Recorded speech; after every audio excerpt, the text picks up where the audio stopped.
quel est le ressenti de chaque personnage de Solo Leveling en voyant pour la première fois la force démentielle de Jinwoo? Au commencement, juste après avoir survécu au double donjon, Jinwoo était considéré comme le chasseur le plus faible de l'humanité, mais il n'en fut rien de longtemps. Rapidement, il se transforma en Sung Him-woo. Les premières à remarquer son changement, les infirmières de l'hôpital. Hier encore, c'était un gars frêle et fragile. Aujourd'hui, il affiche une silhouette sculptée à la perfection avec des muscles saillants qui semblent tout droit sortis d'un magazine de fitness. L'une d'elles est tellement surprise qu'elle tente de lui demander son numéro. Une chose est sûre, la transformation de Jinwoo a brisé bien des cœurs. Peu après, sa sœur Gina fit également l'expérience de ce changement saisissant. En découvrant ses abdos bien dessinés, elle s'exclama « Depuis quand tu fais du sport ?» sans se douter qu'elle ne voyait qu'une infime part de la puissance désormais dissimulée derrière son apparence rénovée. Le premier à réellement voir Jinwoo en action, Yoo Jin-ho. Piégé par Dong-suk et abandonné face au boss araignée, il pense que c'est la fin. Il ne lui reste plus qu'à fermer les yeux et accepter l'inévitable. C'est alors que Jinwoo fait son entrée. Dès qu'il bouge, Jin-ho sent un frisson parcourir son échine. Trop rapide, trop fort, trop impossible. Aucun chasseur de rang, ne peut être aussi puissant. Il en est convaincu. Jinwoo est un rang falsifié, ou pire encore, un psychopathe ou tueur de sang-froid. L'incrédulité se mélange à la peur pure. Mais au fil du temps, Jin-ho réalise la vérité. Jinwoo n'est pas un monstre sanguinaire, mais un homme digne de respect, et non un tueur impitoyable. Les prochains à en être les témoins furent Hwang Dong-suk et son équipe. Convaincus que Jinwoo et Jin-ho avaient péri après l'affrontement contre le boss araignée, ils se rendirent sur place pour récupérer des cristaux de mana. Quelle ne fut pas leur surprise et leur erreur fatale en constatant que les deux hommes étaient bel et bien vivants. Ils décident de corriger cette erreur eux-mêmes. Ils attaquent Jinwoo, pensant l'avoir neutralisé. Grosse erreur. Ils se relèvent comme si de rien n'était. Le carnage commence. Jinwoo élimine toute l'équipe sans le moindre effort. Et Dong-suk, il est gardé pour la fin. Il doit ressentir chaque seconde de cette terreur. La dernière image que lui et ses hommes voient avant que tout ne devienne noir, l'expression impassible de Sung Jinwoo, plus terrifiant que la mort elle-même. Ensuite, les anciens compagnons du double donjon, Chiyul et Ju-hee, découvrirent aussi cette transformation spectaculaire. Bien qu'ils aient déjà perçu un changement, ils ne pouvaient imaginer l'ampleur de sa nouvelle force, jusqu'à l'apparition de Kang Tae-shik, venu semer le chaos. Alors que Chiyul tentait de protéger Ju-hee et Jinwoo, ce dernier entra lui-même en scène et fit face à Tae-shik, révélant ainsi sa puissance incroyable sous les yeux ébahis de ses amis. Quant à Tae-shik, le combattant aguerri, il fut le prochain à mesurer de près cette force surhumaine. Rapidement mis en déroute, il ne fut pas empli de colère, mais plutôt d'une stupéfaction mêlée d'incompréhension, se demandant comment Jinwoo pouvait atteindre un tel niveau de puissance. Woo Jin-chul, de son côté, commence à voir un étrange schéma se dessiner. D'abord, il entend parler de Jinwoo à l'hôpital. Ensuite, après la mort brutale de Hwang Dong-suk. Et maintenant, après l'exécution de Kang Tae-shik. 3 incidents incroyables. Un seul point commun. Jinwoo, ça commence à devenir trop gros pour être une simple coïncidence. Jin-chul devient sérieusement méfiant. Comment ce gars continue-t-il d'apparaître dans des situations aussi folles et d'en ressortir non seulement vivant, mais toujours plus puissant? Il ne peut pas encore le prouver, mais une idée s'ancre dans son esprit. Jinwoo a rééveillé ses pouvoirs, et bientôt, il en aura la confirmation. Désireux de s'améliorer, Jinwoo s'allia à Jin-ho et à son équipe de raid pour explorer des donjons. Ceux-ci furent alors les prochains à découvrir, dans un mélange de confusion puis de stupéfaction, que Jinwoo évoluait sur une toute autre dimension. Leur mission d'attente se transforma en une leçon d'humilité face à une force inouïe. Les raids ultra rapides de Jinwoo attirent rapidement l'attention d'un certain Han Sung-mi, de la guilde du Tigre Blanc. En enquêtant sur les récents événements dans les donjons et en remarquant le nom de Jinwoo associé à celui de Jin-ho, il comprit que Jinwoo avait réellement réveillé des pouvoirs insoupçonnés. Obsédé par l'idée de le recruter, Han fut convaincu que Jinwoo survivrait à l'incident de la Porte Rouge, une prédiction qui se révéla juste. L'incident de la Porte Rouge marque un tournant pour Han Song-yi. Elle faisait déjà partie de l'équipe de raid de Jin-ho, et elle avait bien remarqué que Jinwoo n'était pas normal. Mais c'est seulement ici qu'elle saisit vraiment à quel point il est monstrueux. D'abord, il la sauve sans la moindre difficulté. Déjà impressionnant, mais bon, elle pense qu'il est juste très compétent. Puis, elle assiste à la scène qui la laisse sans voix. Jinwoo assomme des ours polaires de glace d'un seul coup de poing. Comme si c'était facile. C'est là que Song-yi réalise enfin l'ampleur du gouffre qui les sépare. Jinwoo n'est pas juste puissant, il est surpuissant. Et maintenant, Han Song-yi a un petit crush pour notre Jinwoo, ce qui, soyons honnêtes, totalement compréhensible. Mais revenons à l'instant où Jinwoo sauve Song-yi. C'est là que Park Hee-jin ouvre vraiment les yeux sur l'étendue de sa puissance. Au moment où les flèches glacées de l'elfe de glace fendent dans l'air, clair, seuls Jin-Woo et elle parviennent à les percevoir. Mais ce qui la sidère, c'est la vitesse ahurissante avec laquelle il réagit. Elle était persuadée qu'il n'aurait jamais le temps d'attraper la flèche. Et pourtant, il l'a fait, sans le moindre effort. À cet instant précis, elle comprend qu'il est d'un tout autre niveau. Naturellement, elle choisit de rester à ses côtés. Après leur victoire contre Beruka, Jin-Woo et son équipe prennent la direction de la sortie. C'est là que Baek Yoon-ho, à son tour, mesure l'étendue de sa puissance. Quand il réalise que seul Jin-Woo et son groupe ont survécu, il le saisit immédiatement pour l'interroger. Mais Jin-Woo, imperturbable, lui répond en le fixant de ses yeux bleus perçants. Un frisson traverse Yoon-ho. La pression qu'il ressent à cet instant ne laisse plus place au doute. Jin-Woo n'est plus le même. Déjà prévenu par Han du réveil de ses pouvoirs, il connecte enfin les pièces du puzzle. Désormais, il n'a qu'une seule idée en tête, l'intégrer à sa guilde, coûte que coûte. Et puis vient le moment où Jin-Woo se décide enfin à faire réévaluer son rang. En un instant, il passe du rang E à celui de 10e chasseur de rang S en Corée. Un bond spectaculaire. Le choc dans la salle est total, mais celui qui réagit le plus vivement, c'est Choi Jong-in, un autre chasseur S. Dès l'instant où il le voit, il ressent la vague d'énergie qui se dégage de lui. Son mana est colossal. Intrigué, il s'approche pour se présenter. Mais Jin-Woo, il l'ignore complètement. Aucune réaction. Un affront subtil qui doit quand même piquer un peu l'ego, non? Mais après tout, quand on est Jin-Woo, on n'a pas besoin de courtoisies inutiles. Avec cette ascension fulgurante, même Woo Jin-chol finit par admettre que ses soupçons étaient justifiés. Jin-Woo est bien plus fort qu'il n'aurait pu l'imaginer. Et puis, c'est au tour de Go Gon-hee de mesurer l'ampleur de son pouvoir. Lorsqu'il entend le récit de Jin-chul, il est tellement impressionné qu'il tente de le recruter pour l'association des chasseurs. Mais Jin-Woo, fidèle à lui-même, décline poliment. Il sait que cela le limiterait dans ses raids de donjons de haut niveau. Gun-hee comprend et respecte son choix. Mais même après ce refus, il ne peut s'empêcher d'être électrisé par l'aura écrasante de Jin-Woo. Un frisson d'excitation le parcourt. Il vient de devenir le plus grand admirateur de Jin-Woo.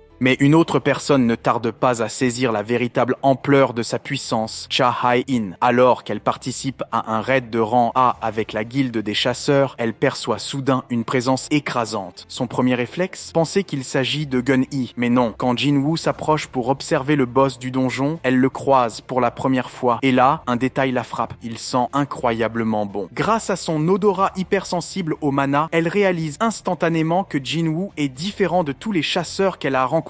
Ce détail, aussi étrange soit-il, la marque profondément. Plus tard, en y repensant dans son lit, elle sait qu'elle doit en avoir le cœur net. Le lendemain, elle retourne au donjon et assiste à un spectacle hallucinant. Jin-Woo écrase Kargalgan avec une aisance terrifiante. Non seulement il anéantit le monstre en un temps record, mais il le transforme ensuite en ombre sous ses yeux ébahis. C'est à cet instant précis qu'elle comprend. La puissance de Jin-Woo dépasse de loin tout ce qu'elle aurait pu imaginer. Après cet exploit, Jin-Woo est officiellement reconnu comme le 10e chasseur de rang S en Corée. Mais la nouvelle ne s'arrête pas là. Elle fait le tour du globe, captivant l'attention des puissants du monde entier. Désormais, plus personne n'ignore son existence. Ou presque. Car il restait encore quelqu'un qui n'avait absolument aucune idée de la force de Jin-Woo, Ezil Radiru. Lorsque Jin-Woo atteint le 80e étage du château du démon, il se retrouve face à elle et son bataillon de chevaliers, tous déterminés à le faire disparaître. Mais leur confiance ne dure que quelques secondes. D'un battement de cils, Jin-Woo réduit en poussière toute son armée, et celle, figée, assiste impuissante à la scène. Ce n'est plus un combat, c'est une exécution. Submergée par la peur, elle comprend qu'elle n'a aucune chance. Alors, dans un ultime effort pour sauver sa peau, elle abandonne toute fierté et implore la clémence de Jin-Woo, lui promettant tout ce qu'il voudra en échange de sa vie. Et à partir de ce moment, elle fait un choix inattendu. Elle décide de suivre Jin-Woo dans son ascension du château, fascinée par sa puissance écrasante. À chaque étage, elle observe, médusée, comment il écrase les ennemis les plus redoutables avec une facilité insultante. Chaque combat lui prouve un peu plus que cet homme dépasse tout ce qu'elle pensait possible. Mais elle est loin d'être la seule à faire cette découverte. De retour en Corée, Jin-Woo se retrouve au cœur d'un affrontement entre chasseurs de rang S coréens et japonais lors d'un entraînement. Un simple échange, censé être un test amical, jusqu'à ce que la tension monte d'un cran et que Cha Hae-in se retrouve en danger. En un instant, Jin-Woo intervient, se plaçant entre elle et la menace. Et c'est là que les chasseurs chasseurs japonais comprennent. Goto Ryuji, le plus puissant chasseur du Japon, refuse de l'admettre sans en avoir le cœur net. Il provoque alors Jinwoo en duel. Goto n'est pas un amateur. Il est une légende, une force brute. Mais face à Jinwoo, il n'est qu'un jouet. Jinwoo ne se bat pas, il s'amuse. L'écart entre eux est abyssal, si bien que Yunho et Cha interviennent, inquiets que Goto ne ressorte pas vivant de ce duel. À cet instant, il n'y avait plus de doute possible. Jinwoo n'était pas seulement un chasseur S, il était un monstre parmi les monstres. Mais c'est seulement après l'épreuve de l'île de Jeju que le monde entier réalisa pleinement la vérité. Jinwoo n'était pas un chasseur puissant. Il était peut-être le plus puissant de tous. Et la prochaine personne à en être témoin de ses propres yeux, quelqu'un du Federal Bureau of Hunters des États-Unis, Norma Selner. Après son exploit retentissant sur l'île de Jeju, Jinwoo devient une légende vivante. Fasciné, Michael Connor, directeur adjoint du bureau des chasseurs aux États-Unis, entrevoit une opportunité. Recruter Jinwoo en lui offrant un avantage unique. Son idée? Lui proposer l'aide de Norma Selner pour améliorer encore davantage ses pouvoirs. Une offre alléchante, non? Sauf que rien ne se passe comme prévu. Lorsque Norma tente d'utiliser son don sur Jinwoo, son pouvoir s'effondre littéralement. Pire encore, cette tentative ratée lui donne un aperçu de quelque chose qu'elle n'aurait jamais dû voir. L'âme de Jinwoo. Et c'est là que tout bascule. Ce qu'elle aperçoit la fige de terreur. Ashborn, une entité d'une puissance écrasante. Norma réalise alors l'ampleur du pouvoir que Jinwoo cache en lui. Ce n'est pas juste un chasseur surpuissant, c'est autre chose. Quelque chose d'effrayant. Mais revenons un instant à Gina. Pendant l'arc de la guilde des Ajin, un événement dramatique secoue son école. Une brèche de donjon s'ouvre en plein milieu de l'établissement. Des orques en jaillissent, semant le chaos et s'attaquant aux élèves. La situation est désespérée. L'un des orques se rue sur Gina, prêt à l'abattre. Mais il n'en aura jamais l'occasion. Jinwoo surgit à cet instant précis. Et ce qui suit n'a rien d'un simple combat. C'est un massacre. Aveuglé par la rage en voyant sa sœur en danger, il déclenche une furie incontrôlable et réduit chaque orque en charpie. Gina, témoin direct de cette démonstration brutale, comprend enfin. Son frère n'est pas juste fort. Il est une force de la nature. Puis vient Wang Dong-soo. Lui, il savait déjà que Jinwoo était puissant. Après tout, il avait vu à la télévision son ascension fulgurante au rang de chasseur S. Mais entre voir un exploit et en faire l'expérience directe, il y a un gouffre. Aveuglé par la haine et assoiffé de vengeance après ce qui est arrivé à son frère, Dong-soo se persuade qu'il peut gagner. Aucun problème. Sauf que c'est un problème. Un très très gros problème. Dès les premiers instants du combat, Jinwoo le domine sans le moindre effort. C'est un jeu pour lui. Un affrontement à sens unique. Dong-soo refuse d'abandonner, s'acharne malgré l'évidence. Mais Jinwoo est simplement trop puissant. La dernière chose que Dong-soo voit avant que tout ne devienne noir. L'immensité terrifiante de la force de Jinwoo, la même qui avait déjà anéanti son frère. Mais un autre témoin assiste à cette scène. Thomas André, chasseur national des États-Unis. Lorsque Jinwoo s'apprête à en finir avec Dong-soo, Thomas intervient. Après tout, Dong-soo est un membre de sa guilde et il ne peut pas le laisser mourir comme ça. Mais Jinwoo, il n'en a rien à faire. Un affrontement éclate et ce n'est pas un simple combat. Jinwoo ne se contente pas de tenir tête à Thomas. Il le blesse, il le fait saigner. Si vous connaissez Thomas André, vous savez qu'il n'est pas du genre à encaisser un coup sans broncher. Mais cette fois, c'est différent. Il n'est pas furieux, il ne cherche pas à se venger. Il est excité, il jubile. Pour la première fois depuis longtemps, il trouve en Jinwoo un adversaire digne de ce nom. Quelqu'un capable de pousser ses limites. Alors, il arrête de jouer et libère toute sa puissance. Car à cet instant précis, Thomas comprend. Jinwoo n'est pas juste fort, il est d'une autre dimension. Après avoir écrasé Thomas André, un autre titan du monde des chasseurs prend conscience de l'existence de Jinwoo. Liu Jigang, le plus puissant chasseur de Chine, est l'un des rares chasseurs nationaux. Lorsqu'il apprend que Jinwoo a mis KO Thomas, un monstre en combat rapproché, il est sous le choc. Impressionné, il ne peut s'empêcher de le reconnaître publiquement lors d'une interview avec un journaliste chinois. Et pas qu'un peu. Selon lui, Jinwoo n'est pas juste fort. Il est bien au-dessus de lui en termes de puissance. Et ceux qui doutent encore de Jinwoo, il les traite carrément de fous. Puis vient l'arc de la guerre des monarques. Deux entités redoutables. Les monarques de la bête de glace et de la peste entendent parler de Jinwoo, mais au lieu de le craindre, ils le sous-estiment. Dans leur esprit, le combat est gagné d'avance. Grosse erreur. Ils parviennent à lui planter une lame dans la poitrine et croient l'avoir vaincu. Mais c'est là que l'impensable se produit. Le cœur noir de Jinwoo se met à battre. Et à cet instant précis, tout bascule. Le véritable pouvoir du monarque de l'ombre d'Ashborn s'éveille. Et avec lui, un Jinwoo métamorphosé. Les monarques, qui quelques secondes plus tôt pensaient être en position de force, sont soudain envahis par une terreur pure. Ils comprennent qu'ils n'auraient jamais dû provoquer cette chose. Mais il est trop tard. Désormais, Jinwoo les traque sans relâche. Impuissants, ils réalisent avec horreur que leur sort est scellé. Et enfin, enfin vient le plus puissant des monarques, Antares, le monarque de la destruction. Dès le début, il ne voit en Jinwoo qu'un obstacle de plus à écraser, un adversaire qu'il peut balayer sans effort. Mais très vite, son assurance vacille. Jinwoo ne se contente pas d'être fort, il est une force brute combinée à une intelligence stratégique redoutable. Face à cet imprévu, Antares est obligé de reconsidérer la situation. Au lieu d'éliminer Jinwoo, il lui propose un marché. S'il accepte de se joindre à lui dans sa guerre contre les dirigeants, il épargnera l'humanité. Mais Jinwoo, il refuse, sans hésiter. Un choix qui ne fait qu'amplifier l'admiration d'Antares, car jusqu'à présent, personne n'avait jamais été en mesure de le défier à ce point. Et pour la première fois, il se sent satisfait.